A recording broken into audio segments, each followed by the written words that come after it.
বাসায় আসছে মেহমান, আর মেহমান সকাল সকাল বায়না করছে যে আজ খিচুড়ি খাবো। তো যে কথা সেই কাজ, খিচুড়ি খাওয়ার জন্য এখানে একটা দেশি মুরগি নিয়ে নিছি, অনেক বড় করে একটা দেশি মুরগি, ঘরের পালা মুরগি। তো অনেকগুলো মাংস হয়েছে দেখেন। আর এখানে বাটা মশলা দিয়ে রান্না করতে বলছে। তো এখানে জিরা বাটা, আদা বাটা, গরম মশলা বাটা, রসুন বাটা, পেঁয়াজ বাটা, সব কিছু বাটা নিয়ে নিলাম একসাথে, সব মশলা। আর এখানে একটা পাতিল নিয়ে নিলাম, পাতিলে পরিমাণ মতো তেল দিয়ে দিলাম, তেল দেওয়া শেষ। এখন মশলাগুলো দিয়ে দিলাম সব কিছু একসাথে। তো সকল হাতের বাটা মশলাগুলো দেওয়ার পর এখন নাড়াচাড়া করে ভালোভাবে ভেজে নিব। আর মাটির চুলায় গরম গরম খিচুড়ি খেতে যে কী যে মজা, সেটা তো আপনারা হয়তো জানেনই না অনেকে। ধোয়ার জন্য কিছুই দেখা যাচ্ছে না, এদিকে মশলাগুলো নাড়াচাড়া করে ভেজে নিতেছি। দেখেন মশলার কালারটা খুব ভালো লাগে। আর আমার কাছে যে কোনো রান্না, যে কোনো খাবারই হোক, হাতের বাটা মশলা দিয়ে রান্না করলে অনেক টেস্ট লাগে। আর যে কোনো খাবারের টেস্ট বাড়াইতেছিলে অবশ্যই হাতের বাটা মশলা দিবেন। তো ভাজা শেষ, মশলাগুলো এখন দিয়ে দিব পরিমাণ মতো হলুদ দিয়ে দিলাম,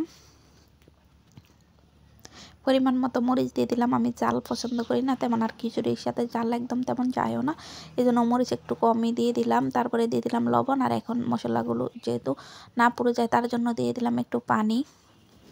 দেওয়া শেষ সব কিছু। আর একটু লবণ আমার কাছে মনে হচ্ছে যে লাগবো, তার জন্য আর একটু লবণ দিয়ে দিলাম।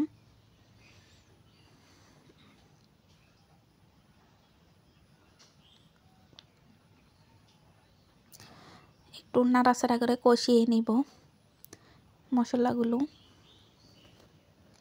ধোয়ার জন্য ভালোভাবে হয়তো কিছু দেখা যাচ্ছে না, ধোয়াটা এত, দেখেন মাশাআল্লাহ এখনই কালারটা কত সুন্দর আসছে।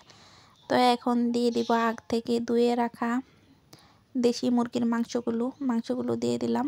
এখানে একটু নাড়াচাড়া করে ভালোভাবে নাড়াচাড়া করে নিব, যেহেতু নিচে না লেগে যায়।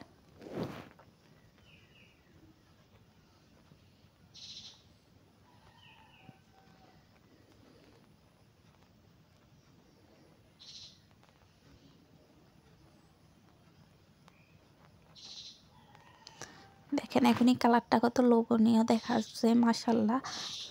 কালার দেখেই বোঝা যাচ্ছে আজকে খিচুড়ি খুব টেস্ট হবে খুব। আর আপনাদের যদি লোভ লেগে যায় ভিডিও দেখে, অবশ্যই আমি কিন্তু দায়ী না। আর ভিডিওটা যে যেখান থেকে দেখছেন অবশ্যই শেয়ার করে দেবেন, বেশি বেশি লাইক কমেন্টস করবেন।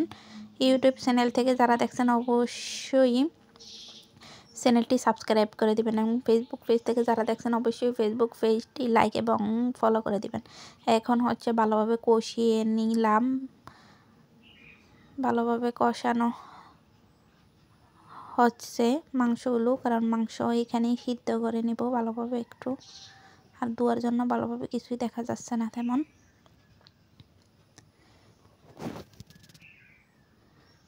কষানো শেষ প্রায়, আরও একটুখানি কষিয়ে নিব।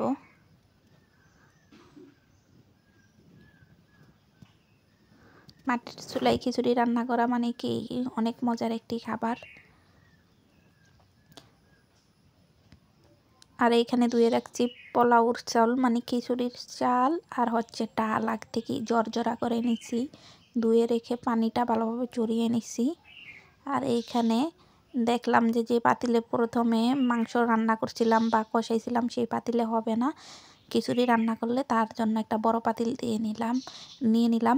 আর এইখানে চাল ডাল দিয়ে দিলাম মাংসর সাথে। এখন ভালোভাবে নাড়াচাড়া করে ভেজে নিব, যত ভালোভাবে ভেজে নিব ততই জর্জরা হবে খিচুড়িটা। এখানে ভালোভাবে ভেজে নিতেছি নাড়াচাড়া করে, নিচে যেহেতু না লেগে যায় তার জন্য বেশি বেশি নাড়াচাড়া করতেছি একটু। আর নাড়াচাড়া করার পর এখন দিয়ে দিলাম আগ থেকে গরম করা রাখা গরম পানি, পরিমাণ মতো যেটুকু লাগবে মানে ফুটতে। এইখানে ডেকে দিলাম একটা চেনি দিয়ে, চেনি বলা যায় এটাকে, বা থালিও বলা যায়। তারপরে একটু আবার নাড়াচাড়া করে নিলাম, নিচে যেহেতু না লেগে যায়। ইচের লাগার ভয়টা একটু বেশি, কারণ হচ্ছে বাটা মশলা যেহেতু বেশি, তার জন্য নাড়াচাড়া করে নিতেছি খিচুড়িটা প্রায় 50% রান্না করা শেষ। এখন হচ্ছে দমে দিয়ে দিলাম। দমে দেওয়ার পর রান্না করা শেষ। দেখেন কত সুন্দর একটা কালার আসছে, মাশাল্লাহ। হয়তো ধোয়ার জন্য ভালোভাবে বোঝা যাচ্ছে না, বাস অনেক সুন্দর একটা কালার আসছে। কারো কেউ যদি মজার খিচুড়ি খেতে চান এইভাবে ট্রাই করতে পারেন। তো দেখেন কালারটা অনেক সুন্দর। তো দেখা হবে অন্য কোনো দিন। আল্লাহ হাফেজ, বিদায় নিলাম সবার মাঝ থেকে।